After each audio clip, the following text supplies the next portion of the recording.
Welcome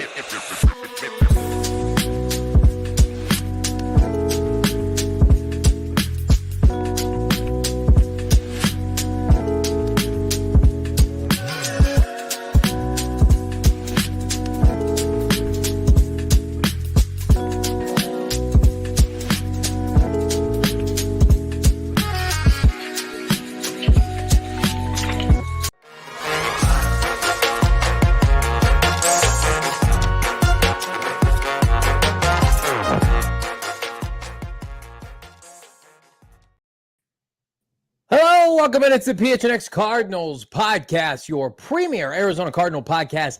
Like and subscribe. Leave us a 5-star wherever you get your programming. Become a diehard.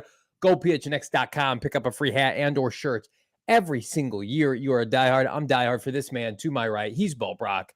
Damon Dog behind the mic. I'm Johnny Venerable. We're talking all things Arizona Cardinal free agency, plus maybe some tasty little nuggets the Cardinals could be targeting that you can't find anywhere else, Bo. No doubt about it. And you mentioned Damon Dog. This is how much of a grinder he is. He is just eating his lunch right now. What? Can you imagine? 4:32 in the afternoon, and he's just is that lunch or is it dinner? Is it an early dinner? Are you like a 7-year-old? It's kind of a Linner situation. It's a Linner. All right. I mean, that's a little glimpse inside of Damon's world where you and I are regimented, married men with children of our own. And, you know, we're eating probably outside of you fasting in the morning, 3 square meals a day. That's right. Damon at 4:32, he's just got himself a nice little Chick-fil-A nuggie selection. Sounds wonderful. Every day between 12 and 2, depending on how far I can make it, I do some avocado toast. I do a little feta on top, and then I do a couple dabbles of honey with the Trader Joe's sourdough bread.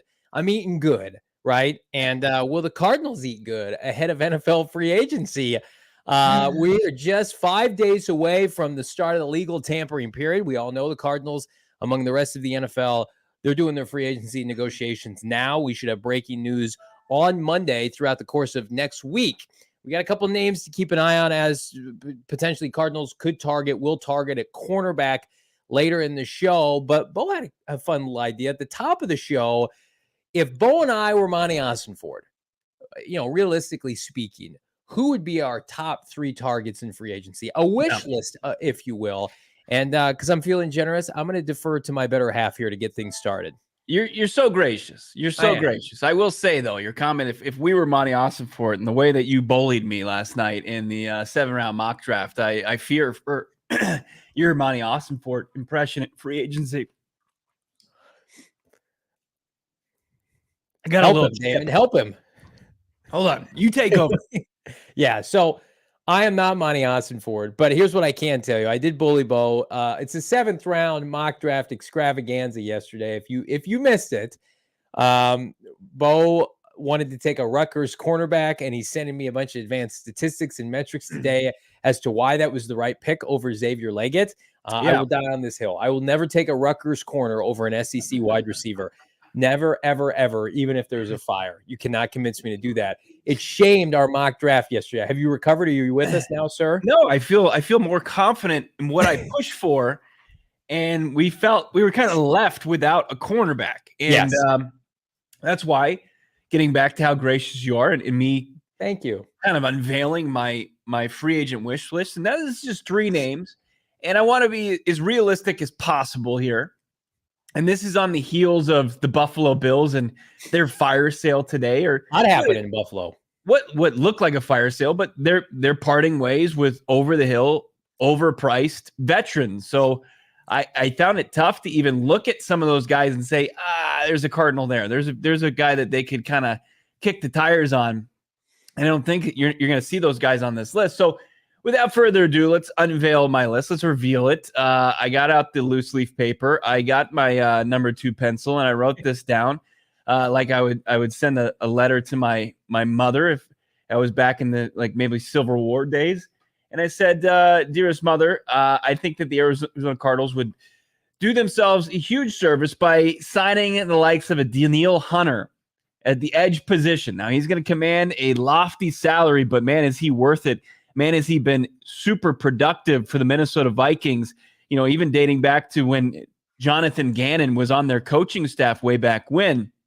Danielle Hunter is 29 years old, and he's just coming off a massive season where you saw him put up 16.5 sacks. He had 12 sacks the previous season. He's been, in the teens in sacks 6 times in his career.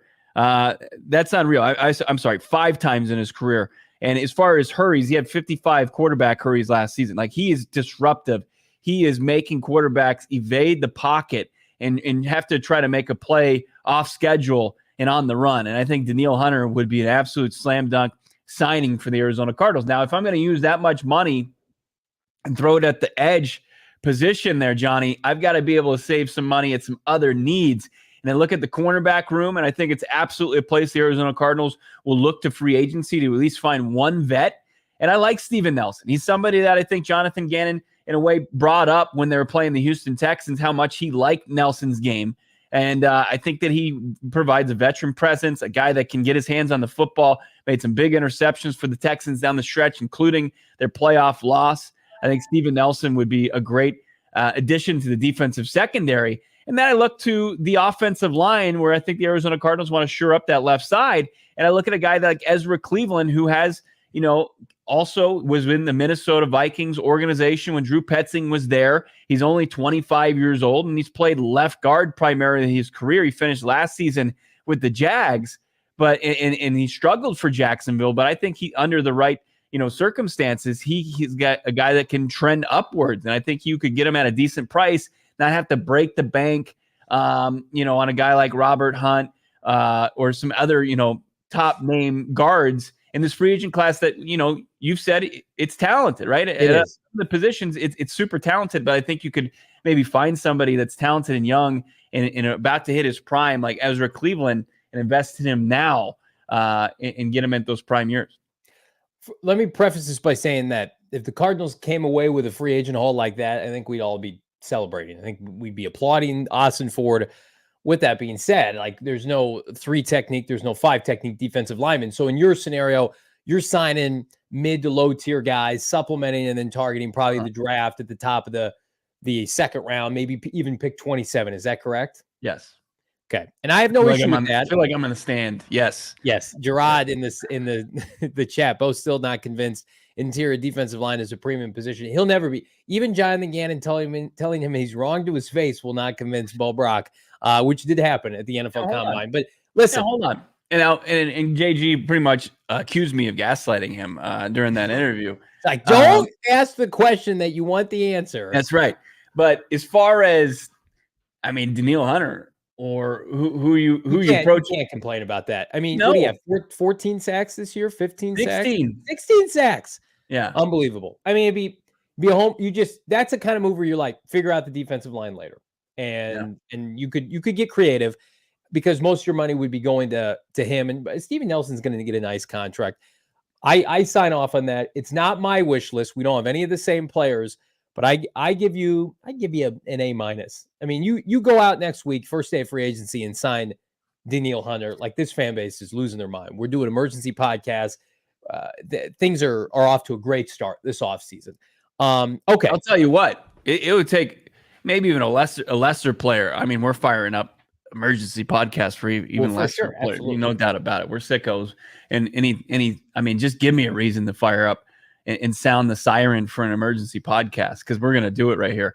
But yeah, I think you look at where I look at Danielle Hunter is it's a deeper edge free agent class than it is an interior defensive line class. Like, if you're asking me, do the Cardinals need an edge more than they need an interior defensive lineman, I'll agree with all of you who are shading me in the comments, or just straight up roasting me in the comments saying I don't believe in interior defensive line. I agree. Defensive line, especially interior, is their biggest need on this roster.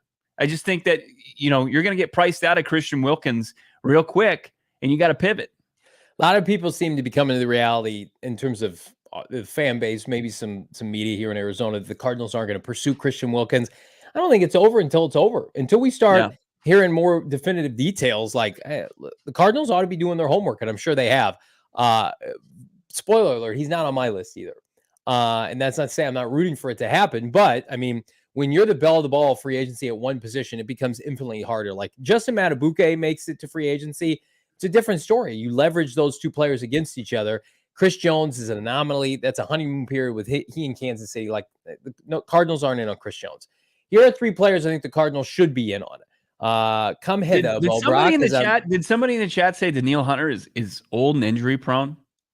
Are we confusing Danielle Hunter with Everson Griffin? That might be, he's played 34 out of the last 34 games. That's the last two seasons. I think he may be thinking of Everson Griffin once upon a time. All right. Okay. How dare Good you? list. Is it better than mine? My free agency wish list. How dare you call him old and injury prone? All right. Everybody take a mental picture of what Bo put out there. Here is my list. Damon Dog, let's see it. Johnny Venerable's wish list for free agency. Talked about him yesterday. Jonathan Grenard, 12 and a half sacks. He will come cheaper than one Danielle Hunter, somebody that exceptional against the run. A little bit of a one-year wonder. Can you get him on a 2 to 3 year contract? And then I say only pay him about $40-45 million. Somebody that now, if you have him in the fold, you do not have to splurge on a high pick at edge rusher if it doesn't fall to you. We covered this a lot yesterday, but he is somebody he's going to hit free agency. Right now, it doesn't feel like Houston is making him a priority to get signed before free agency. So I'm checking that box. I'm saying B.J. Ojulari, Jonathan Grenard with a little bit of Zaven Collins mix in. I feel much better about the pass rush situation than I did last year. What about the left guard? This is where I'm splurging. Like Grenard, yes, it's a mini splurge. Robert Hunt, to me, is the best guard on the market. I think he's better than the Patriots guard. I think he's somebody that really does well in the Shanahan offense with Mike McDaniel, disciple with Drew Petzing. I think it would fit seamlessly here. You get Robert Hunt, who once upon a time was a high draft pick, next to a Joe Alt, next to Alu Fashanu, J.C. Latham. You don't have to worry about the stability on the left side anymore. You can overpay for that position. This would be comparable, at least for that first year, of when the Cardinals signed Mike Iupati. Go check out the Miami Dolphins run game and how productive Tua was in the pocket this year. This is an immediate plug-and-play player that I think could kickstart this offense from borderline top 10 to firmly in the top 5 to 7, obviously with the Marvin Harrison Jr. mixed in there. So he is really my number one on this list. And then number 3, Leonard Williams, defensive lineman from Seattle. I have heard nothing about Seattle wanting to bring him back. Seattle is doing a gut job with their secondary right now. They have a new defensive coordinator. They're probably going to have a bunch of new defensive personnel. He is there for the taking, somebody that feels comfortable on the West Coast, somebody that has a track record. Is he ever going to be Chris Jones or Justin Madubuike? Probably not.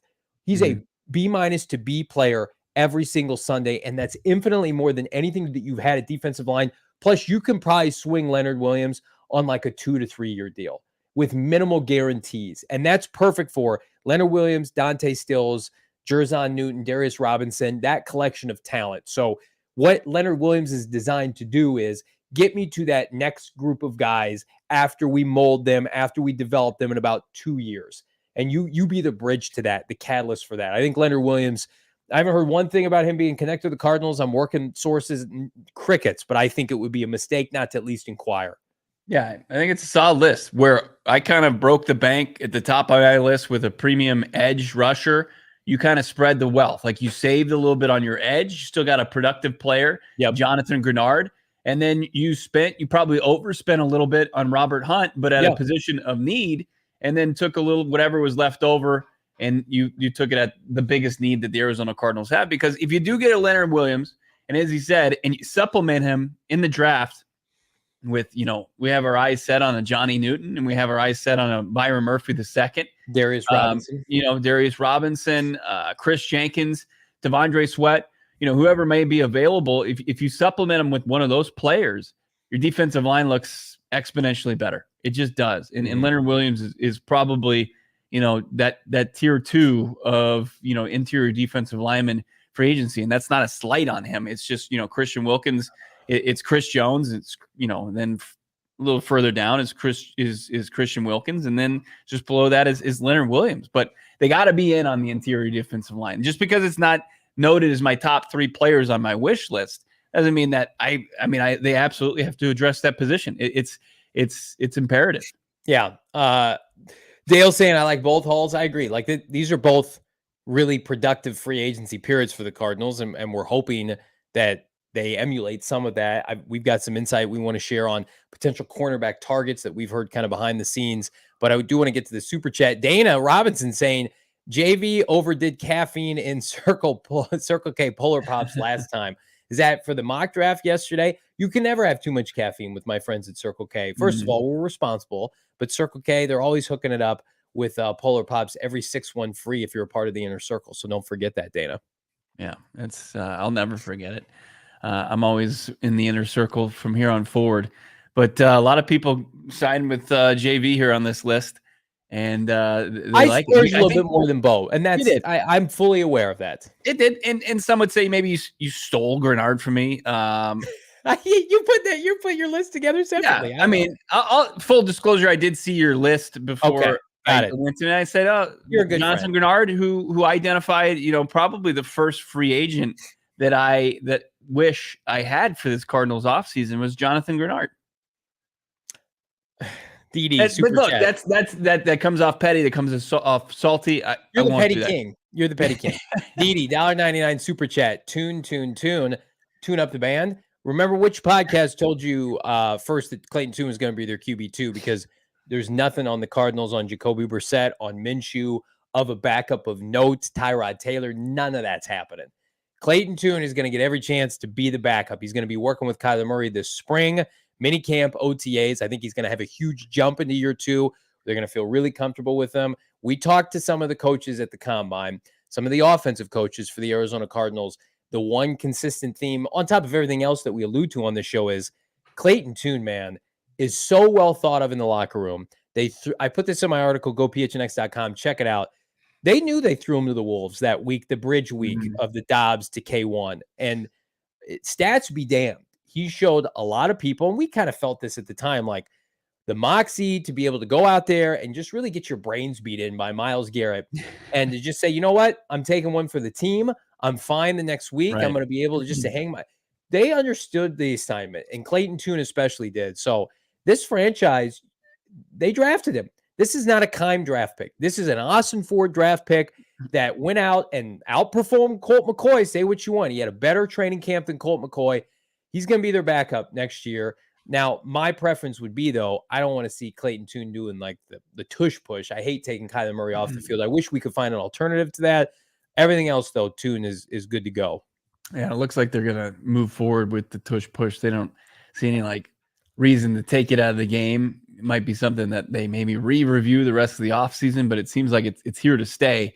And who knows? I mean, he has to make a jump. There's expectations for everybody to make a jump. And like you said, it's not going to come in the form of just a clear path to do it. And then nobody's going to be behind him pushing and nipping at his heels. Like, they're going to bring in, somebody, a third and fourth quarterback. You got to have camp arms. You got to have enough guys to throw these receivers and tight ends and playmakers. So, yeah, I mean, but there is belief in Clayton Tune, and they will, when you're loyal and when you are willing to do whatever's asked of you, and when your first opportunity is, a real shitbox opportunity where you're going up against one of the best defenses, against the defensive player of the year candidate, and you're just undermanned on the offensive side of the football, and you're just going to take it and say, all right, well, if this is my opportunity, this is my opportunity.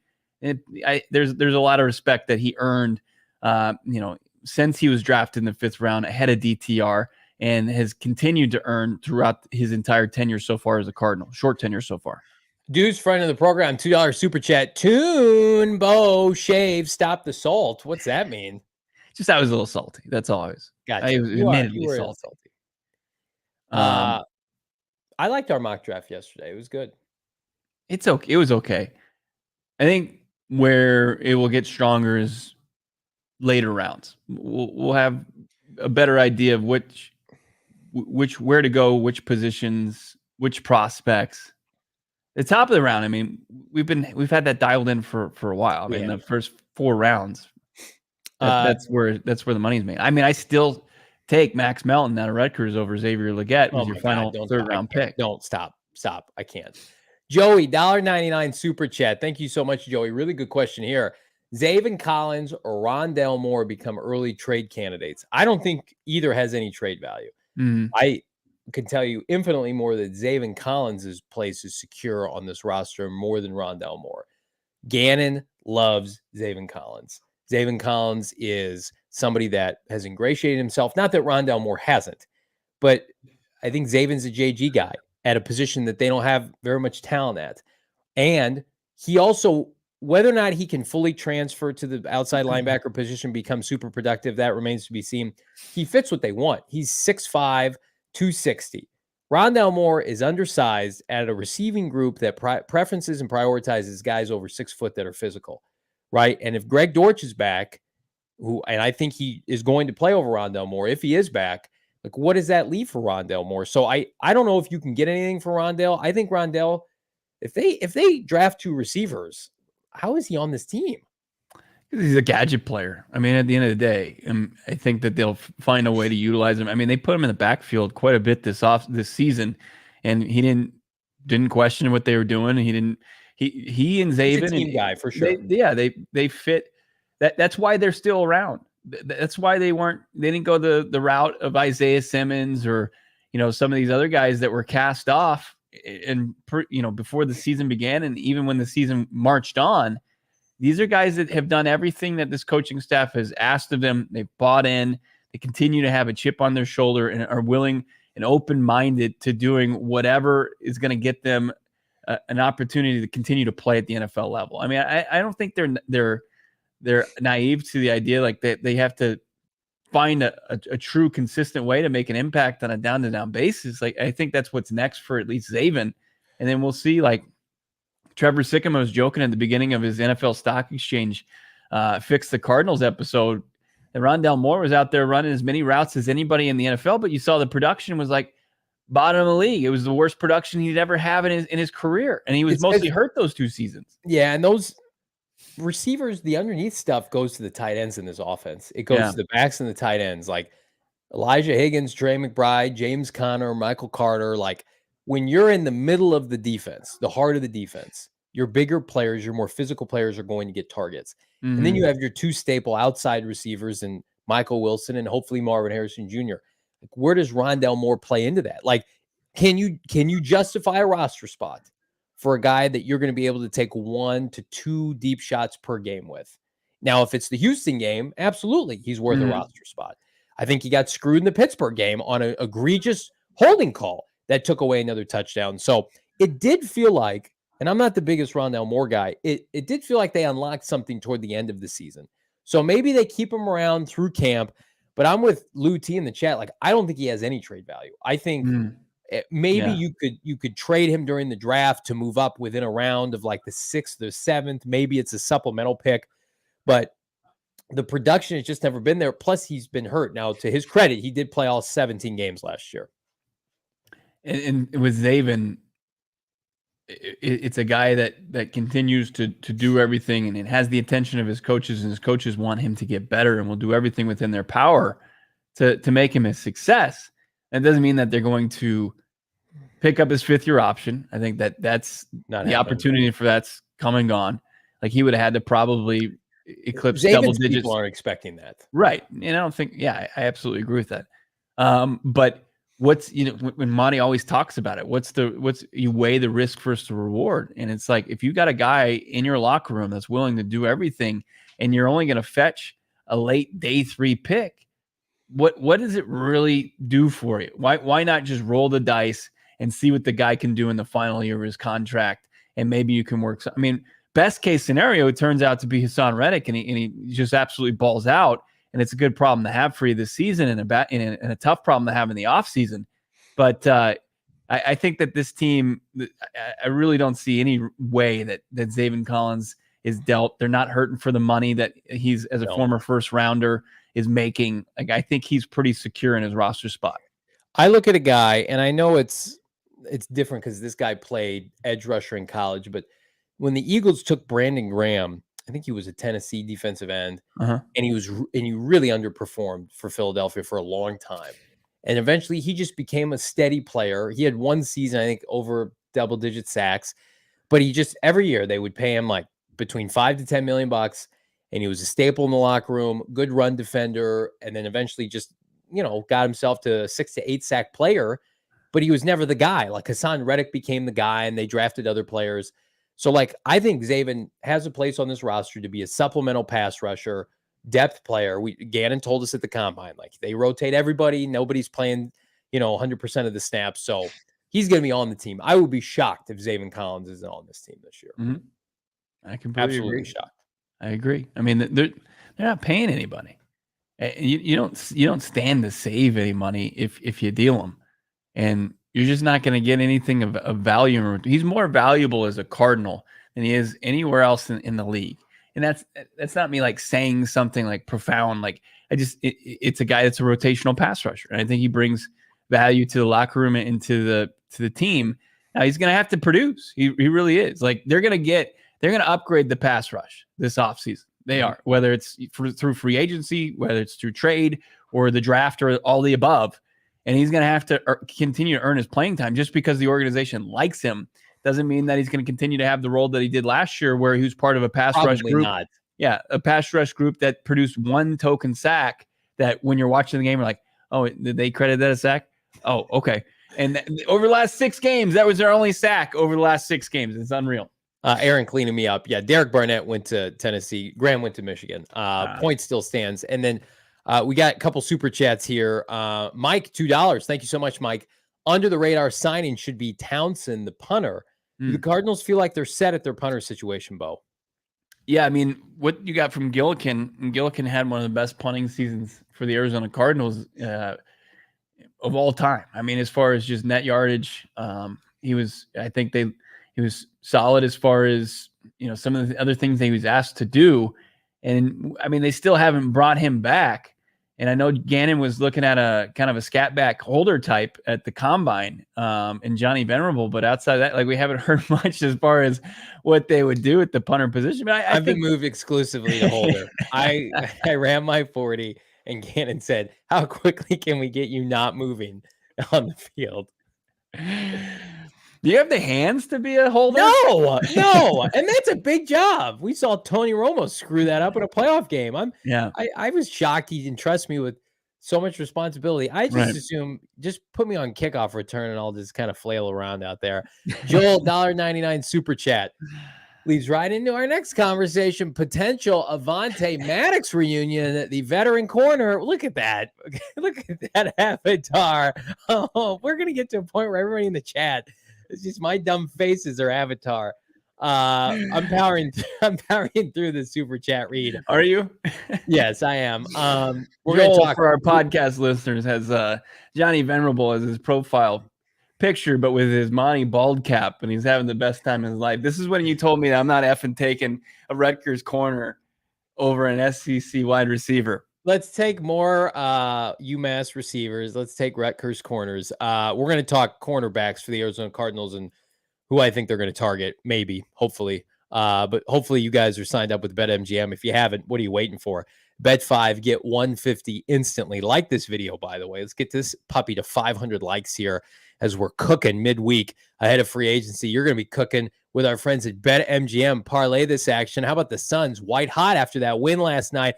Keep it going. Take their money line. Parlay a little Kevin Durant over. I think Kevin Durant's going to put on a show the last couple months of the regular season, and you're going to be able to make some money in the process with our friends at BetMGM, regardless of the outcome of your wager. All you got to do, download the BetMGM Sportsbook app on your iOS or Android device, or check them out, BetMGM.com. You got to sign up, deposit at least $5 in your newly created account, place a wager in the amount of at least $5, standard odds price. It can be more, and once you place your bet, if you're a new customer, $150 in bonus bets, regardless of the outcome of your wager, is yours in your account. No questions asked for you to do what you want to do, but do it with our friends at BetMGM. Do it with the bonus code PHNX. Tell them PHNX Cardinals sent you. Check out the show notes for full details. Now listen to my guy, Damon Dog, with his Chick-fil-A talking about it in the disclaimer. From call 1-800-GAMBLER. Available in the U.S. Call 877-8-HOPE-NY or text HOPE-NY 467-369 New York. Call 1-800-327-5050 Massachusetts. 21 plus to wager. Please gamble responsibly. Call 1-800-NEXT-STEP Arizona. 1-800-BETS-OFF Iowa. 1-800-270-7117 for confidential help Michigan. 1-800-981-0023 Puerto Rico in partnership with Kansas Crossing Casino and Hotel. Visit BetMGM.com for terms. This promotional offer is not available in New York, Nevada, Ontario, or Puerto Rico. It's unbelievable what's going on in the chat. It's always unbelievable what's going on in the member Discord. We're just honored to be a part of this community. People are always asking, like, how can I contribute? How can I kind of take my Cardinals fandom, my PHNX Cardinals fandom up to the next level? And that's becoming a diehard. If you haven't done it already, become a diehard. Get that free shirt or the hat of your choice from the PHNX locker. Every year at renewal, you're qualified and eligible for a new shirt or new hat. You got access to all the diehard level content, members only Discord where the chat continues even after the show, before and after, and also 20% off all events, 20% off all merch, ad-free website, and exclusive members only merch as well. Physical hard card as well. Like when you get pulled over and you go to get your driver's license and you show off that sweet little baby diehard membership card. When you do that, show it to anybody who's willing to look at it. Become a diehard today. Get involved with our events, including our draft party right now. Log on to the website, gophnx.com, check out our events page, and you'll find our draft party where you can get yourself locked in for the lowest possible price for our draft party happening April 25th at Gila River Resorts and Casinos. Cannot wait for that. I can't wait for everybody to sign up for the draft party. It's fantastic. I know a lot of people, Merv, asking about the draft party. You do have to be 21 years or older to attend, but that doesn't mean, again, if you're under 21, we're not going to have some fun stuff planned for this offseason, but I want to see everybody at the chat. I'm not at the draft party. I'm not saying bust out your fake IDs, but let's do what we got to do to get you in there, get you tickets, and let's hang out at Gila River Resorts and Casinos. Somebody asking in the chat, Skylar, how is Washington able to sign Zach Ertz? Free agency starts next week. I thought it does. Zach Ertz was released during the season. He was never picked up. Thus, he's an outright free agent. He's been a free agent to be signed for some time now. So I think he's on the Lions practice squad. Right. And then they released him. So he's up for grabs. Imagine this. Imagine wanting Zach Ertz after the season he just had over Logan Thomas that they cut. Yeah. Cliff bring like his one player that he's like, oh, I played for Cliff and enjoyed it. And he's going to follow him all the way to DC and he's going to couple him with probably Jaden Daniels. Yikes, Jaden. Hey, Jaden, get ready to learn dropped end zone touchdowns from Zach Ertz. Merv saying he's 22, easy entry. Let's do it, Merv. Love it. Love it. All right. So, got some super chats. I'm going to get to them here in a second, but let's talk free agent corners because we're digging. We're working the phones, right? Mm-hmm. A lot of people are saying, what about Maddox, Avonte Maddox? He was cut by the Eagles. He was a byproduct of Jonathan Gannon. Jonathan Gannon got Avonte Maddox paid. They're going to keep an eye on Avonte Maddox. He has missed time, though. Mm-hmm. So would I be surprised if he was signed? No, absolutely not. I think you can get him for relatively cheap. But what good does it do if a guy doesn't play? Like, again, I think a theme of this free agency period is talent, yes, good guy, plays a lot of games. The Cardinals are desperate for veterans in their secondary that can help with the development of the guys they took last year and Garrett Williams and company, Keitrell Clark, Starlin Thomas. Watch out for Kenny Moore, the cornerback, pending free agent out of Indianapolis. I get like differing reports. One website said he was 30. I think he's only like 28, 29. Mm-hmm. He played some slot for Indianapolis. Yeah. How old is he? Pro Football Focus is saying he's 30. Okay. So, I mean, ESPN says he's 28. He's an older player. It says he's 28 on Pro Football Reference as well. So, okay. Well, no way. Can we get Kenny Moore's birth certificate, please, to be able to sign him? Probably a good idea. Jonathan Gannon, considering how long he's been in the league, I would imagine 28. If you just look him up, if you Google him, it says he's 28 years old. Jonathan Gannon had an immense impact on Kenny Moore during their time in Indy, got his best football out of Kenny Moore, got Kenny Moore paid. Kenny Moore can play outside and inside. He played outside for JG. Now, does he need to be regulated to the slot? TBD. He is the perfect player to be able to come in. I would be surprised if they don't at least look at Kenny Moore. So there's a famous tweet that went around the minute Gannon was hired as the defensive coordinator from Indianapolis, where he was a secondary coach. When he went to Philly, it was quote tweeted by Kenny Moore. And he said, they're getting one of my favorite coaches of all time. Man, what a 3-year run we had. One love with a crying emoji. He's a free agent now. I would be shocked. This is the kind of move that they anticipated telegraphing making. When you think about, okay, we got young players in the secondary. We need some adults in the room. We may not use a high pick on a corner. We need guys that can come in and compete with Debo and Brandon Ayuk and DK Metcalf. Kenny Moore has been a good player in this league for a long time. Again, like depending on how much they would have to pay, expect them to at least look at Kenny Moore. He fits everything that they want, right? And it's no shock to anybody because of who kind of helped him sculpt his game at the next level. And it's Jonathan Gannon. And he fits, what they say, a guy that plays with violence, a guy that's adaptable, a guy that's smart. And Kenny Moore fits that profile. And I'm wondering if, the secondary becomes more adaptable like that. And what we knew last year was just out of necessity that you had outside guys play outside and inside guys stay inside, where, maybe they'd like, and this is, I know people kind of get a little hesitant because how Steve Keim liked these versatile players, where I honestly believe that Jonathan Gannon and Nick Rawls are more well equipped to actually coach up those guys. And if you got Kenny Moore and he can come in and he can play outside, but he can bump inside, that's an advantage, right? If you want to kind of be an amoeba type defense and have some positionless players there, but know a guy can bump outside and he's not going to be a liability. I think that, absolutely. Moore should be at the top of their list. And then you've got, Avonte Maddox, because he was kind of a JG creation in Philadelphia and really helped him take his game to the next level, especially in the postseason. I think Avonte Maddox also primarily a slot guy, but both of those guys were why Jonathan Gannon views the slot position as a starting position. I mean, it's so important to have a guy out there that can rush, that can cover, that can do so many different things, can be effective in the run game, and it's more than just going out there and covering on an island. So I think that all these guys should be in play. Sure, they should have on their radar somebody that can be an outside corner primarily, but the rest of the defensive secondary, if it's guys that are moving all over the place, I think that plays to their advantage. People in Indianapolis said Kenny Moore had his best year ever this year for a team that overachieved. A couple interceptions, played all 16 games too. Maddox couldn't do that. Depending on where you get your contract projections, and I haven't even cross-referenced our guy Brad Spielberger, so I'm not sure where he stands on Kenny Moore, but I mean, it's anywhere between like $10 to $13 million a year. But like if Kenny Moore is your number one corner, that's not terrible. If he's got him at $6.75 million a year, that's a steal for a guy like that. Oh yeah, like he's making $8 million a year. If he's 30, that's one thing. If he's 28, I think you're going to have to at least get into the 8 figures. But I mean, Kenny Moore's been living in Indianapolis. I love Indy. I was just there for a week. Come to Arizona. There was not a better feeling than getting on my flight from Indy to Arizona last week, Kenny Moore. I'm sure you'll like it.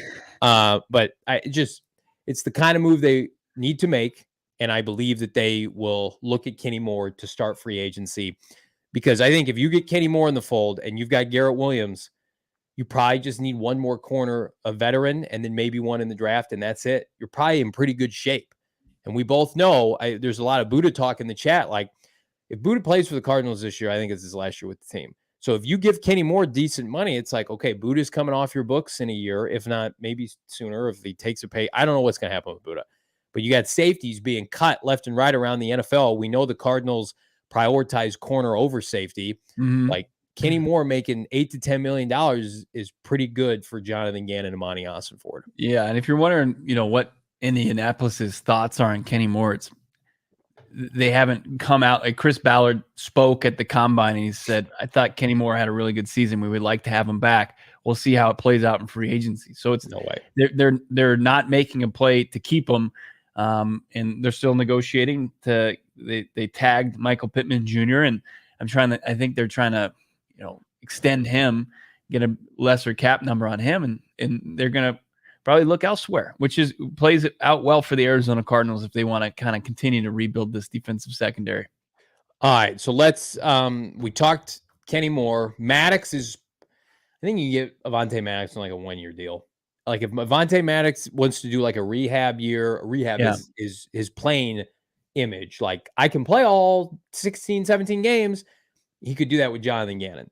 But I don't see them giving Avonte Maddox more than a 1-year deal, whereas Kenny Moore has deserved a multi-year contract. So yeah. Well, I think Avonte Maddox could be an upgrade to an Andre Chachere type role. Yeah. Remember Andre Chachere? He played a bunch of football for the Arizona Cardinals last year. He's kind of your backup safety, played when Budda missed time. And, I think that if you bring an Avonte Maddox in place of a guy like Sasha, that's an upgrade, and that's worth looking at him just in general. So yeah, and Maddox was somebody that played more outside as well last year than he was used to playing previous to that. They just want to throw a bunch of options that they're comfortable with at the secondary, because you can't go nuts with premium assets before you fix the front seven. And I think they're going to do that in free agency and the draft. Let's talk Budda Baker, Bo Brock, because Jordan Poyer was released today by the Buffalo Bills. It sounds like Derwin James could be cut or has to take a pay cut with the Los Angeles Chargers. The safety position has been devalued, and we know the Cardinals are going to take a look at Budda Baker's contract. Now, nothing seems imminent, but like, do you see this as a sign? Because I had people texting me today. I'm like, oh no, this plummets Budda Baker's trade value. I think, to your point about Rondale Moore, like, you can't trade Budda Baker for enough that makes it worth it for you and your fan base. Yeah. You either have to keep him this year and let him play out his deal, or I don't really know what the alternative is, because I think if you cut him, you don't need the money, right? You can splurge for one more year on 2 8-figure safeties. But it is starting to feel like this is going to end with Budda Baker playing elsewhere in 2025. Guys, I just got to say this. Jordan Poyer needs to be an Arizona Cardinal for more reasons than just on the field. Listen. I got you. I'm just saying, like, it's just maybe who he surrounds himself with. I'm just saying, hey, Jordan Poyer is my favorite player in the NFL. I'm just going to say that. So he knows his full scouting report. It's off the field. We saw Jordan Poyer walking around Super Bowl Radio Row, and he's in good company. Let's just say that. Poyer, though, it's just a sign of the position, right? I mean, the sign of the position. It's tough times. This safety is this year's running back. Yeah, it's where you're just seeing organizations like, okay, we have to trim the fat, even with the boost in salary cap space. We're gonna have to trim some of this roster. And what they're seeing is when you have a safety at a certain age, make a certain price point, it's just easy cut. That's just what happened. Both the guys that were in the picture with that were getting DeAndre Hopkins coming down with the Hail Murray, they're all gone. All those guys are gone now. And Poyer, played really well for the Buffalo Bills. Here it is from Adam Schefter, the cuts: Poyer, center Mitch Morse, cornerback Cyron Neal, wide receiver Deontay Hardy, running back Naheem Hines. And they created approximately just under $26 million in cap space. Buffalo entered the day $40 million over the cap. So Brandon Beane went to work today. He also restructured Von Miller. But you look at those players.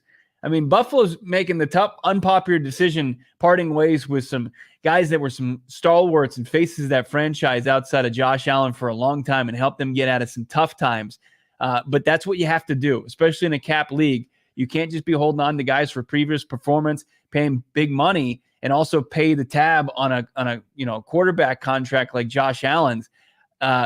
We've seen it, and I've seen it several times in the chat, and it's a fine question. Tre'Davious White, a guy who's played some great football in his day, he's washed. I think he's washed. I mean, at his age, the injuries that he sustained, most recently an Achilles injury, and I know you're seeing a couple quarterbacks pop back from Achilles injuries, but it's a different position, and also an ACL tear in 2021. There's just too much wear and tear on those legs to think Tre'Davious White is an option for the Arizona Cardinals to sign. You sign hurt players in free agency, guess what? You're going to pay hurt players. It's a big reason why, like, Hollywood Brown's been hurt for 2 years, and people are saying give him $12 to $15 million. Why? So he can not play next year? Like, I'm sorry. This is the big precursor to every free agent they're going to target this offseason. How many games did you play last year? Like, I think they're going to probably look at Jonah Jackson, but he missed 5 games. He missed a playoff game. Like, the Cardinals are trying to make the playoffs. You need to be able to field the team. Like, I think one of the most underrated aspects of this team this year, especially offensively, Yeldon Froholt was there every week. He was much better week in and week out. He got better as the season went on. That's reliable. There's a big reason why Lyle Senline, I don't know, I'm hung up on centers, was a great player for the Cardinals because he was always available. Gerard Powers, right? The guys that fit the meat of your roster, maybe they'll never make a Pro Bowl, but we look at that injury report. We look at the inactives on Sunday. Guess what? They're never there. They're ready to go. They're ready to compete. Like, if you sign a free agent, a la Jordan Phillips, a la Rodney Hudson, you trade for him, and they have a history of not playing, guess what they're going to do for you? Probably not play. So Tre'Davious White, again, I'll never push back on a 1-year deal. They want to bring Hollywood Brown back on a cheap 1-year deal, and he wants to prove to everybody he can ball out. Fine. I don't love him taking snaps against Marvin Harrison Jr., a rookie, but play the best players. You give big, bloated, guaranteed contracts to these guys that were hurt, that didn't play, but have reputations dating back for like 5 to 7 years. You are asking to have dead money all over your cap. So, again, Tre'Davious White, first rounder out of LSU, great player once upon a time. He hasn't been a great player for a while. Yeah, it's unfortunate, and that's the ugly reality of the game, right? And sometimes, and Buffalo's probably going through it. A lot of guys that played some big time snaps for them when they, obviously didn't come away with a Super Bowl, even playing in a Super Bowl, right. And certainly didn't come away with a Lombardi trophy. But in order to keep that window open with Josh Allen playing at the level that he's at, they got to free up cap space. They have to improve the roster, and it comes with tough decisions. You have to appreciate a general manager willing to do that. I positioned this question to Damon Dog today, or not a question, but a scenario of if the Cardinals do come to an agreement with Hollywood Brown and they don't sign a tackle in free agency, how are you feeling leading up to the draft? Are you feeling a little uneasy? Yeah, I think they show their hand exponentially. I think they tell everybody they've made up their mind. I think Hollywood Brown is. I think. You don't think it's just if they found a number that they had in their head and he agrees to it, that he's just not, filling out a wide receiver room, and then he doesn't. No, it's going to come off anti-Hollywood Brown. How does Hollywood Brown benefit you when you're trying to give meaningful snaps to young players in your offense to grow with Kyler Murray? You need to develop a rapport with MHJ and Michael Wilson or whomever's at receiver. Hollywood Brown on a 1-year fly. We've seen Hollywood Brown for 2 years. There's been some good moments, but mostly it's just been pretty vanilla. It's been pretty meh. It was a bad trade. To me, it would be the first time where I look at Austin Ford outside of the bungled backup QB situation last year. I'm just like, this really doesn't fit. Like it would almost feel like a Michael Bidwell move, where it's just like, well, we gave up a first rounder once upon a time. Like we need to try to salvage this. He doesn't fit anything they want to do. He's hurt. He's expensive. He's small. He was inactive at the end of the year. I get he was trying to play through injury. He's a great person, great human being. He needs to go elsewhere, and the Cardinals need to look elsewhere. But I can't even comprehend that situation happening. Well, I mean, the question was posed to Jonathan Gannon, and Gannon has let everybody know that Monty makes the roster decisions, and obviously they talk quite a bit. But JG said that he and Kyler both support Hollywood Brown coming back to the Arizona Cardinals. Yeah. Jonathan Gannon views Hollywood Brown and his skill set and albeit healthy, 100% health, and his elite speed as a danger to opposing defensive coordinators. Now, I don't know if he's just saying that to gas up a guy that, is a lot like the players we talked about earlier in the first segment about Zaven Collins and Rondale Moore that had done everything that is asked of him and more and played injured. But I agree with the chat. I mean, I see this, Jack and Didi saying, yeah, let Hollywood walk. And I think to your point, where does, even in a perfect world where you get Marvin Harrison Jr. and you got Michael Wilson coming in with a lot of momentum going into his sophomore season, where does Hollywood Brown, how does he make an impact 17 times a season? It would go against the philosophy that they have preached to us, or people have preached to us behind the scenes about how they want to be built. I can sit here and take the medicine of, Johnny, we're not going to take Marvin Harrison Jr. because we want to build a bully of an offensive line, and we want to win games the way we won games at the end of the year with Kyler Murray. We want to be tight ends and big body receivers that are not first round, and we're going to take Joe Alt, or we're going to take, Fuaga, and we're going to get future picks, and we're going to dominate the line of scrimmage. I may not like that as a Marvin Harrison Jr. stan, but I get it because I watched them beat the shit out of Philadelphia and Pittsburgh in their own buildings, right? I saw that happen. Signing a player the stature of Hollywood Brown goes against that. It goes against the notion of how they want to play football.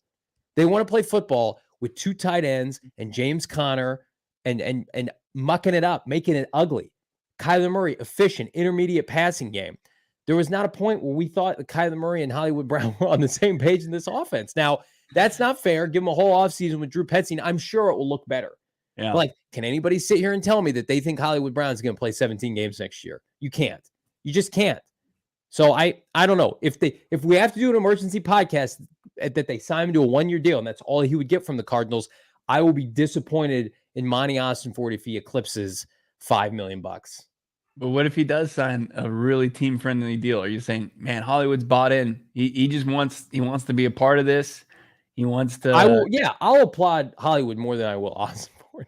I don't want young players players like Hollywood taking snaps away from younger players. But if Hollywood can contribute, all the crow. But it just doesn't fit what the narrative of what they're trying to do. I wouldn't understand it. Somebody would have to explain it to me. Yeah, maybe Blow Brock can explain it to you. $5 super chat. These avatars are getting out of control. They took my Blow Brock $5 super chat. Thank you, Blow. It took my Twitter profile picture and distorted it, where I look like a balloon head. Said I ate too many OGs, Johnny. Oh crap! Got me feeling like we should draft Joe Alt over Marv. I need my Polar Pot, man. That, you know what? That OGs, that is a side effect, is overdrafting Joe Alt over Marvin Harrison Jr. Picking spreads, $2 super chat. Johnny supports fake IDs for PHNX's party. Respect. I'm not saying don't do it or do it. Do what you want to do. If you get in, you're in, and let's have a great time. But seriously, you gotta be 21. The 90s Poppy. He's gonna be walking away in cuffs from our draft party. One, especially if Marvin Harrison Jr. doesn't get drafted by the Arizona Cardinals. That's true. You can. I'll be in cuffs for a lot of different reasons that night.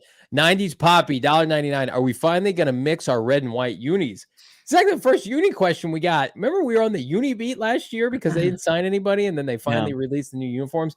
I think so. I think they'll mix and match this year. You can do it in Madden. Players want it. Just swap out the pants. I think they'll do it one time. 90s Poppy. We'll get the red jersey with the white pants. What I want to be on this offseason. Okay. Throwback uni watch. You got the standard modern day looks now. Like the throwback Cardinal helmet? Yeah. Throwback cards uni. That'd be pretty dope. That would be great. I mean, look at the response to Philly's Kelly Green. Like, everybody loves him. Here's the problem with that, though. You'd have to throw it back to like the 90s because the Bidwells, I don't think they loved their time in St. Louis. Well, they left. I don't want it St. Louis. I want the Arizona flag patch on there. Yeah, cool. Absolutely. I hear what you're saying. I'd love it. Lenny $1.99. Rondell should be in a package to trade up in the draft, Ball Brock. Listen, if you're sitting there, it's like the 5th round, you're trying to go up like 10 spots and get a player. Absolutely. You know what he is? He's somebody that they're going to keep on the roster. And if an opportunity presents itself, they will probably move off of him. But if nobody comes clamoring for Rondell Moore, like, they're not just going to get rid of him. He's a good, like, they have good guys in their locker room now. They need more talent, but there aren't, I knock this guy a lot. There are not a bunch of Isaiah Simmons hanging around. By the way, do we want to try to project Isaiah Simmons' free agent contract? Some people on this show once upon a time arguing that Isaiah Simmons with his next team is going to be an all-pro. I'm still waiting for that to happen, by the way. Did I say that? No, like people in the chat. Oh, okay. Blowbrock is back with another $2 super chat. I mixed a 4-piece kilt lifter with an OG's help. Sounds like a great time. Sounds like a great time to stream PHNX Cardinals. I mean, you got the flagship kilt lifter. It's unbelievable, and then some OGs. I mean, sometimes too many good things can be bad. So let me show you the perfect combination. We always ask that you pop OGs and you drink kilt lifter responsibly. What about this right here? Is this doing anything for you, Blowbrock? This is what I'm talking about right here. A little Roadhouse kilt lifter. Good stuff here on this podcast. Like this video. We're still talking Marvin Harrison Jr. Let's talk a little draft. Let's talk a little Brenden Rice. Taking a top 50 or top 30 visit potentially with the Arizona Cardinals. But before we do, I'm going to talk to you about our friends at Game Time, Ball Brock. And I got roasted on this podcast a couple weeks ago when I suggested you can get really cheap courtside seats for Suns Lakers. So I guess I'm not going to talk about that, but I will say if you want cheap tickets, whether it be to Suns games, how about ASU men's or women's basketball? If you're down in Tucson watching U of A hoops, whatever you want, do with our friends at Game Time, because we're going to hook you up. $20 off your first purchase with the bonus code PHNX. Now, I've used Game Time exclusively since I heard about it. It's been the best ticketing app. I got my parents hooked up on it, my wife, concerts, parking passes, whatever you need. It's not just specific to sports, but they do sports best. And Game Time is the best place, the only place for last-minute ticket deals. They've got flash deals you can access an hour, 2 hours, same day, before kickoff, before tip-off, whatever you want. Hell, I've been in an arena, Bo, and I see tickets just go down, down, down. So if you're like, oh, I want to go to the game, but I want to catch the second half, you're going to get discounted tickets, but you're only going to get it with our friends at Game Time. Download the Game Time app today, create an account, use that bonus code PHNX, $20 off your first purchase. Terms and conditions apply. Game Time, last-minute tickets, lowest price guaranteed. I mentioned the draft party. It's taking place at Gila River Resorts and Casinos at Wild Horse Pass. And if you haven't been there, what are you doing? Achieve a legendary status. You do you at Gila River. It's an authentic and immersive experience and takes gaming and just entertainment to another level, an excitement that you won't find anywhere else in the desert. And they've set a very high bar. Just spent a whole week in Las Vegas, another one in Indianapolis, been all over the United States the last month and a half. And it's tough to beat what they got going on at Gila River Resorts and Casinos. It's just right here in the Valley of the Sun. You don't have to go far. So find one of their great casinos. They got over 800 slot machines, 15 blackjack tables, live table games, not to mention Arizona's largest casino sports book. It's Vegas right in your backyard. Head to Gila River Resorts and Casinos and let them show you what next level is all about. You do you at Gila River Resorts and Casinos. Visit playGila.com for more details. Arizona Cardinals have 50 days to the first round of the 2024 NFL Draft, depending on where you dabble with sports books. We've got several here we'd recommend, including our friends at BetMGM.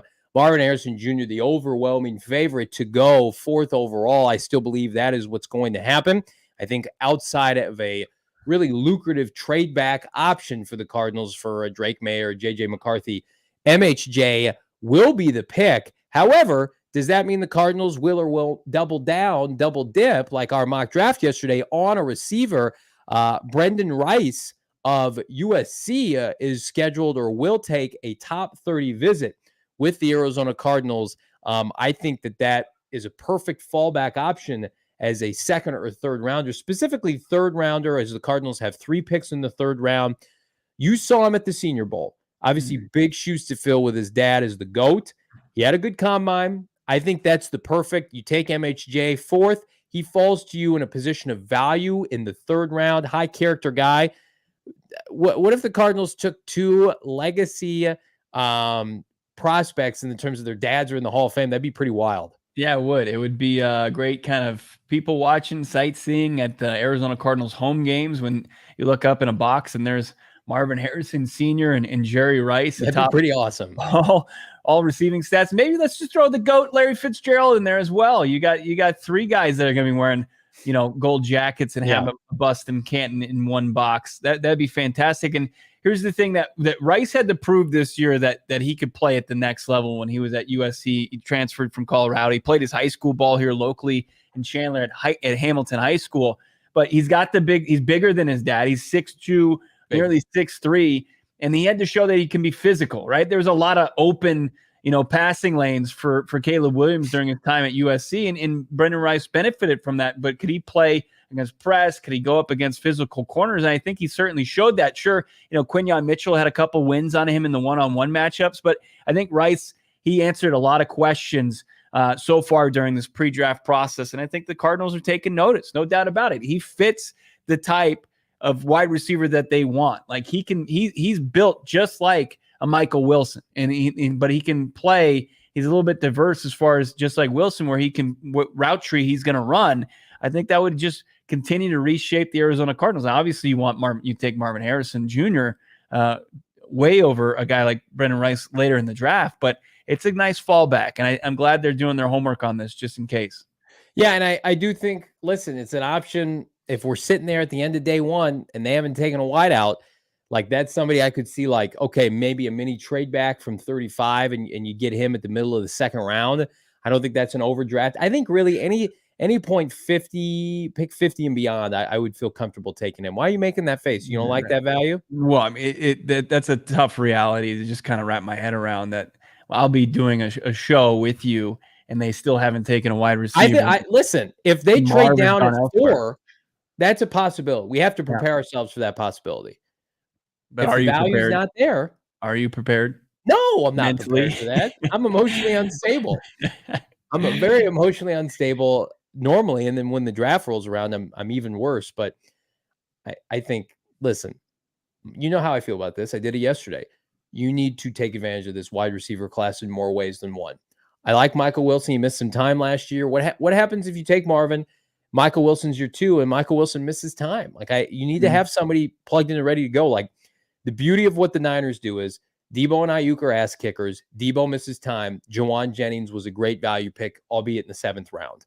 Like, I think you splurge on Marvin this year, if you can call it that, and then every year you take a receiver 3rd, 4th, 5th, 6th round, and you see if they can come in and be a number 3 or 4. Because, Zach Pascal, if he's on the team this year, probably his last year with the team. Rondale Moore's last year with the team.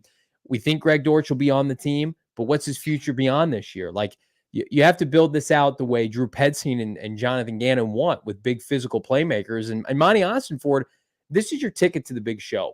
Do not overdraft. And it's why I love the Kenny Moore piece even more. I don't love this corner class. I think it's fine. I think it's very comparable to years prior. Like, Quinyon Mitchell is not Sauce Gardner. Like, you don't have a bunch of like Patrick Peterson, newsflash, isn't in this draft. That doesn't mean there aren't going to be some good players drafted. You know what? It is a great draft, maybe a historically great draft, tackle and wide receiver. So you need to lean into that. Like, edge rusher's fine. I think defensive lineman's better than edge rusher and corner. Don't just take a corner because you need one. Again, I've said this before, and I truly believe it. One of the things that Keim was solid at in free agency was going and being able to fill the 53-man roster, because really the veterans that they took in free agency played over the rookies anyway. So that was the team come the fall. So I'm not saying Ossenford needs to mirror that. What I am saying, don't make that face. Yeah, what I am saying is, I disagree with it. Here's what I am saying. Yeah, you have young players in the second year already. You go get a couple pieces. Be able to, if the situation calls for it, and there's value at the position, you should be able to take that player, even if they play a receiver. Yeah. Brenden Rice, just looking at his combine performance, pitted up against Michael Wilson's combine performance. I mean, pretty identical as far as what they did. Both 4-5 guys, not speed guys. As far as 10-yard splits, vertical jumps, broad jumps. The only thing is Brenden Rice, he only was able to do the bench press 13 reps, where Michael Wilson went 23. So Rice is going to have to get a little bit stronger and add some bulk to that 6'2" frame. But yeah, I mean, I get what you're saying as far as taking advantage of a deep class, but at the same time, you have a ton of work to be done with the double-digit picks that you have, to where I just don't think you can really have the luxury of double downing. Like, if you get a guy in Marvin Harrison Jr., you say, okay, that's the big add to our room, and then we will fill it out through free agent ads. We need to be able to add a starting caliber prospect at a different position. And I just think that's, even though when you're looking at prospect for prospect, value, you're going to get maybe a little bit better of a player, instead of, where you could kind of fill a need. I know you can get in trouble that way, but I think the Arizona Cardinals have to make some headway as far as this roster goes in infusing talent across the board. Lou's saying compliment gross, Johnny. I mean, listen, they did win some games while he was here. He was not a good team builder. I liked the philosophy the glue guys, like Damon's our glue guy, no doubt about it. And he was a late add to this team. And that's where Steve Keim, his glue guys, they were BA guys, right? So I don't want to give Keim any credit. Yeah, for sure. You're right. I'll say Bruce Arians built the team in free agency. Good comments here in the chat. Be sure to like this video, by the way. Sam saying, Chargers trade up, take Marvin Harrison Jr. at 3rd, then what? Trade back a couple spots for Odunze. That twofold. I don't think anybody's trading up for Marvin Harrison Jr. I think if somebody's trading up, they're trading up for a QB.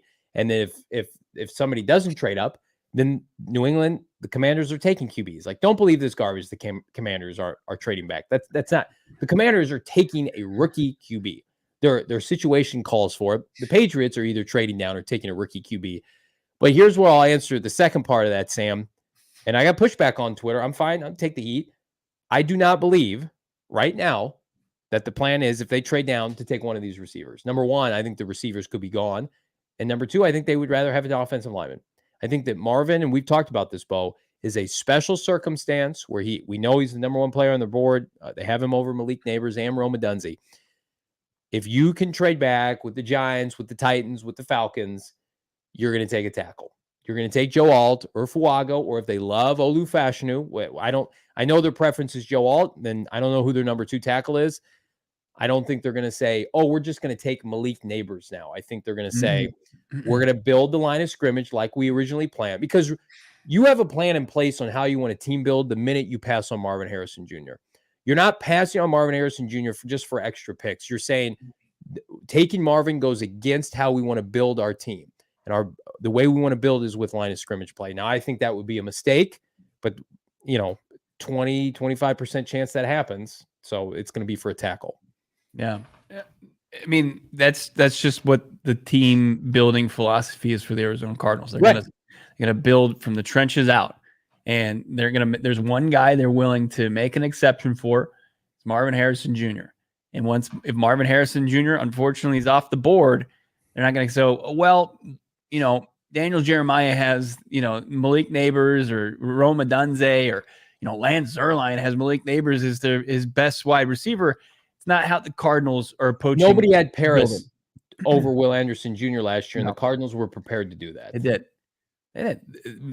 They would much rather take and err on the side of building their offensive front and solidifying that with who they see as a projectable prospect at that position than maybe a surefire prospect that can make an immediate impact, in a different position on the football field. Here's what I say. If Marvin isn't there for some reason, if the Patriots talk themselves into Marvin at the 18th hour, I agree with their philosophy of trading back for linemen and more picks, because I saw Kyler Murray and how efficient he was with high-level tackle play with Greg Dortch, respectfully, as his number one receiver. Yeah. And I'm confident with this receiving class going and getting 1 to 2 guys later on, they're never going to be Marvin.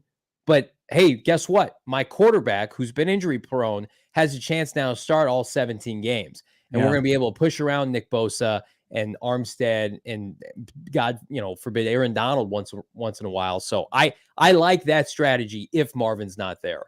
Yeah. Where Kyler also really benefited with a stronger offensive line and better protection, and obviously better scheme with kind of a run first approach, was I was looking at his red zone numbers. He was incredibly efficient. The most he's ever been in his career, completing 60% of his passes, 8 touchdowns, no picks. They are all about setting up their franchise quarterback for success here and really knowing how to do it, as opposed to, maybe the previous regime. Like he was completing around 55% of his passes in the red zone before, and it went way up, and it was learning a new offense on the fly.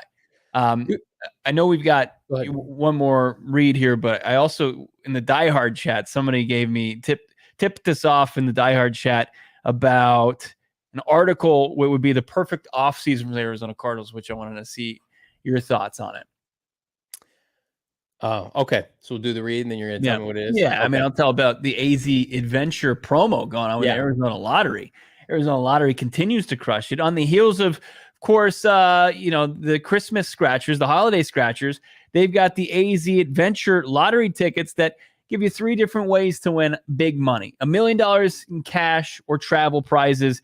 Go to azadventure.com, or you can just go to Circle K, buy yourself a couple tickets with iconic landscapes like Picacho Peak, Monument Valley, and Camelback Mountain. Tickets with prizes up to $50,000.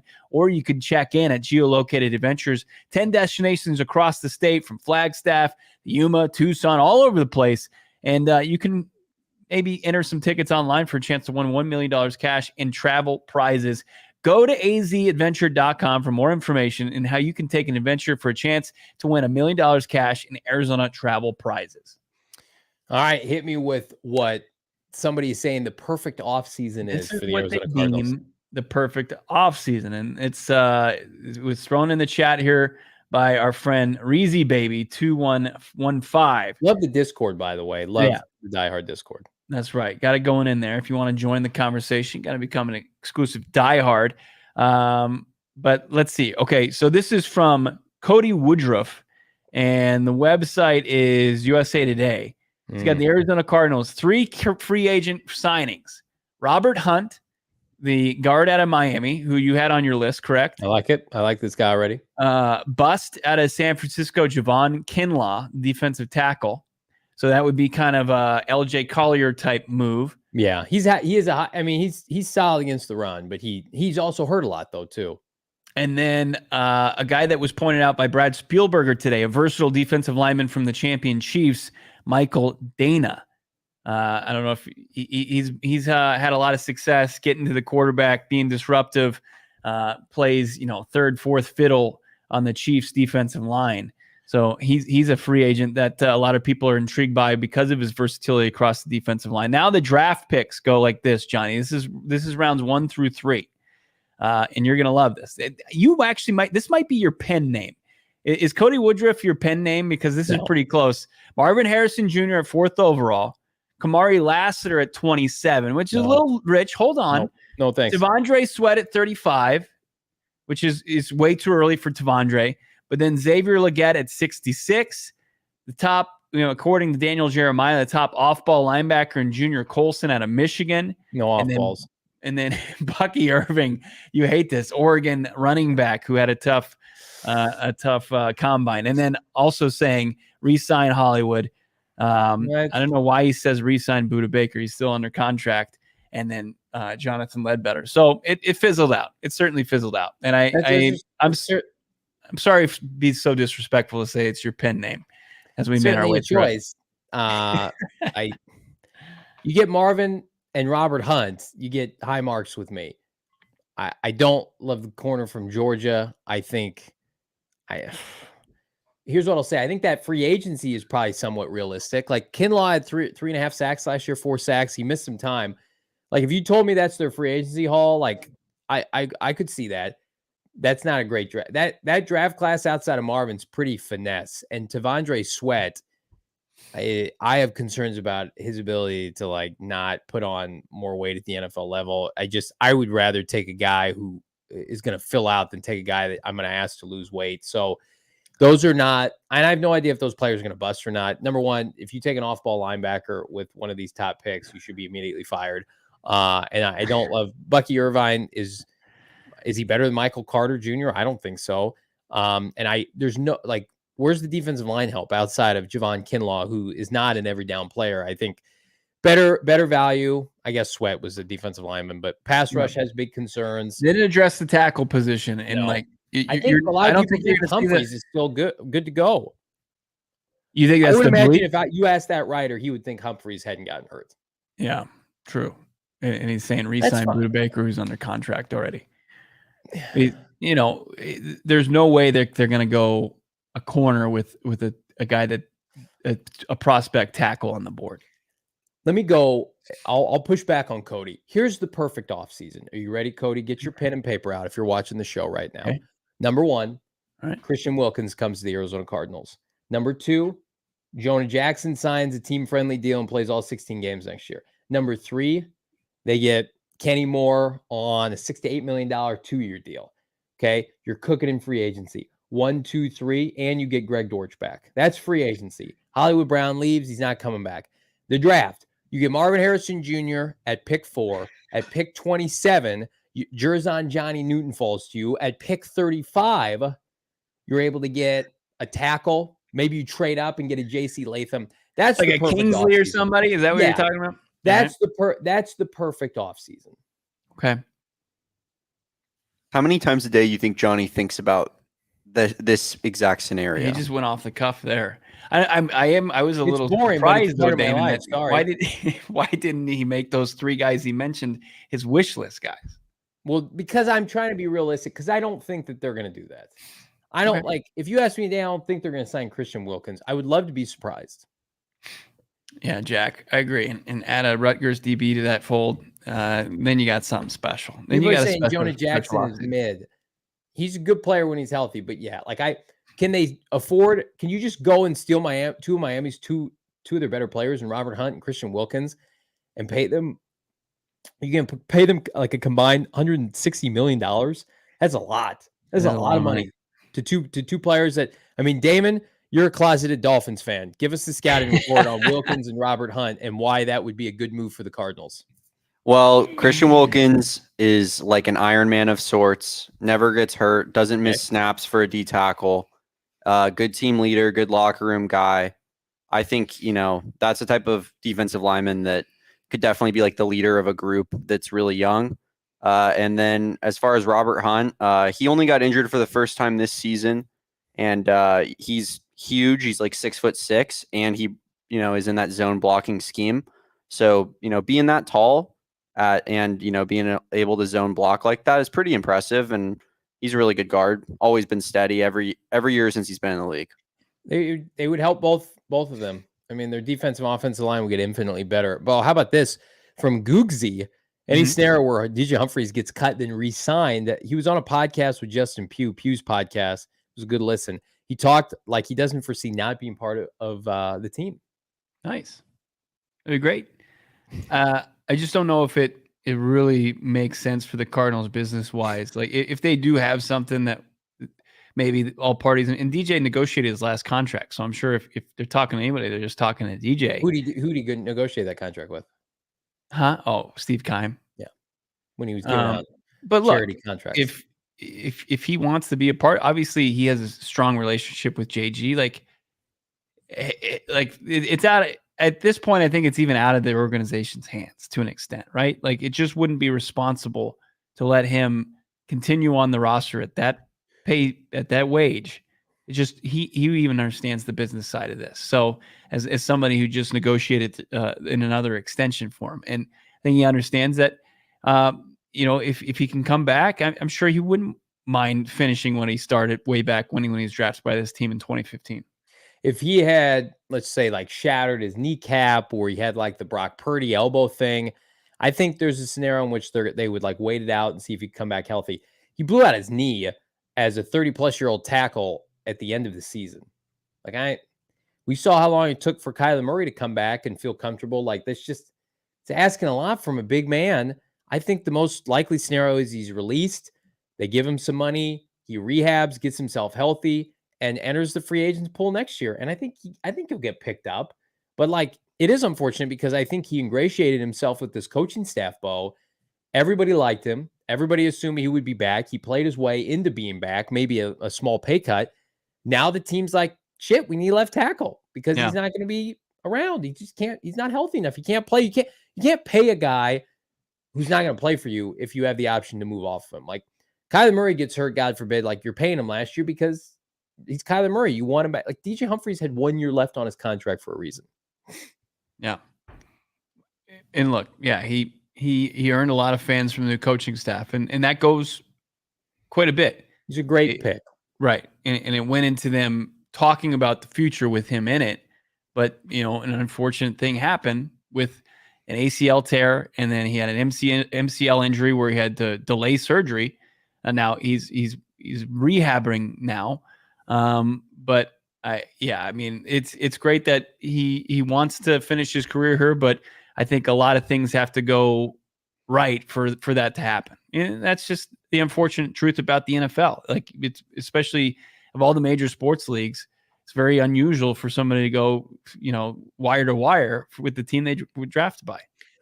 I know we're over on time. I'm going to put you on the clock right now. Okay. Throw the ultimate curveball on a Wednesday afternoon, 5 days before free agency. We fast forward our coverage next fall, week 1, Arizona Cardinals hosting whoever. Who is starting at left tackle for this team? I think you want a name, like a rookie tackle? Yeah, sure. Or who you think is going to start? I think that they would get. I think the plan is probably to get a free agent guard in couple, just like they did on the right side last year, couple them with a rookie tackle. So it's going to be some rookie is going to start at left tackle for the Cardinals next year. Yeah, I would agree with that 100%. It's a first rounder, though. Yeah, true. Probably not the 4th overall pick. I hope not. Jalen Blair saying Paris Johnson Jr. Jalen, we were told keeping Paris on the right side. I get asked all the time, like, what would cause that to change? Why aren't they moving him? I don't know. I do know, because they think they're going to get a left tackle in the first round this year. And they're like, we're going to plug and play a first rounder at left tackle. Why are we moving Paris? Why are we having 2 guys learn new positions instead of just one? Is I think they're like, so definitively, if they take Marvin at 4, the next pick's going to be an offensive tackle. Like, well, can we be real for a second? I think that it would rival what Monty did going from 12 back up to 6. Yes. Right? Yeah. And he's going to kind of feel the pulse out of the draft board. He's moving up. And he would move up, right? He's got 3 third-round. He's got 13 picks. Like, folks, he's not making all 13 picks. They're gonna go up. We're gonna know who they're. I mean, they like Joe Alt, but like who in that next tier of guys, they're gonna go up for somebody. If Alu Fashion, who drops into the team, if we wrap up our coverage of day 1 of the draft, and they get Marvin and they get a tackle of any of these guys, Alu Fashion, J.C. Latham, Mims. I mean, Mims isn't my cup of tea, but he's a monster of a man. Yeah, that's a home run for Austin Ford. As long as you're not like giving up pick 35. Yeah. Who's that saying? Bakatari. What's the screen name on that? Is it 4C33, the veteran tackle from the Packers? I just think he's destined for the Jets, isn't he? Is he going to reunite with his buddy Aaron Rodgers? I mean, there's going to be Tyron Smith, who's going to be available via free agency. There's Trent Brown. There's guys all 30 plus. Like there could be a scenario where there's a stopgap. I just don't think it's or a bridge, I should say. Mekhi Becton. No, I think that's more of an indictment on. I don't Kelvin think Beachum Mekhi Becton loves ball. I don't think he fits the mold of. Let him go play with Isaiah Simmons somewhere. Let's count them right now. So let's just assume Alt's gone, and they take Marvin. Here are realistic options for them to trade up a tackle: Fuaga, Fashanu, J.C. Latham. What's Mims? You have Fashanu at that high? I think I'm talking about realistically. The hand that you have raised right now is larger than him at 6'6", 6'7". Now I lost count. Fuaga, yeah. Fashanu, Mims, yeah, J.C. Latham, Tyler Guyton. Who's the other guy? The Washington tackle. Botanu. Yeah. Botanu. Would you put Jordan Morgan in this group? No. Would you put Kingsley in this group? Yes. There's 7 guys between pick 5 to 26. Go get one of them. Right? Yeah. I guess the argument is like, is Kingsley somebody you trade up for? Probably not. But like, just get him at 27. Yeah. Good year to need a tackle and a receiver. Cardinals need both. Shane Diefenbach making an appearance in the chat after his triumphant return last week at the NFL Combine. He's helping me with my pronunciations moving forward. He can just be in the chat and give me the pronunciations for some of these draft picks. Is it Amarius Mims? Is that how you say his first name? Yeah. Does he concern you with his size and injury history? No. No, he doesn't. I mean, 6'8", combine he put on. I think you love the projectables and you do your homework as far as his background, but I think he's somebody that if you think you're worth anything as an organization, as a coaching staff, you could take a player like that and turn him into something of value. Fuaga and Fontenot, I will admit, Dana, they stood out at the combine. They seem like Cardinals when you watch them perform. Like the aggressive nature, like that's the kind of stuff the Cardinals want from their offensive linemen. Yeah. What a show. What a show. What a team. What a life. Like this video. Subscribe to PHNX Sports here on YouTube. We got almost 350 people watching this. Let's get to 500 likes. If you guys could help us get to 500, leave a comment down below. We're just a matter of days away from NFL free agency. I will not wrap it up, Shane Diefenbach. Yeah. We are fired up. Again, dropping some insight. Kenny Moore, insight with regard to Clayton Tune that you can't find anywhere else. Bo Brock, Damon Dog, crushing it. And Bo, we're back manana. We are. I just want to share this story. It kind of tugs on the heartstrings. Saul Bookman said we had great coverage from Indianapolis, but he said, if you guys don't get 500 likes on this video, you're all fired. And I'm gonna get fired too. That's not good. Who's Shane fired Diefenbach. first, probably Shane. Yeah, easy firing. I mean, Look the at fact that that drip. he's Shane just drip. jumping on the show here at the last second. Shane, somebody in the chat gave us a super chat and said they had mixed OGs with a kilt lifter. What do you say to that? Is that a good choice? That sounds like a good Saturday night. That's right. That sounds like a move you do if you're Monty Austinford right before you trade up. Somebody screen cap this. we're riding a tandem bicycle here on the on PHNX Cardinals. Everybody have a great Flash Wednesday. Mountain, baby. It's good to be whole again. We're back tomorrow. Peace. We all silly like the mayor.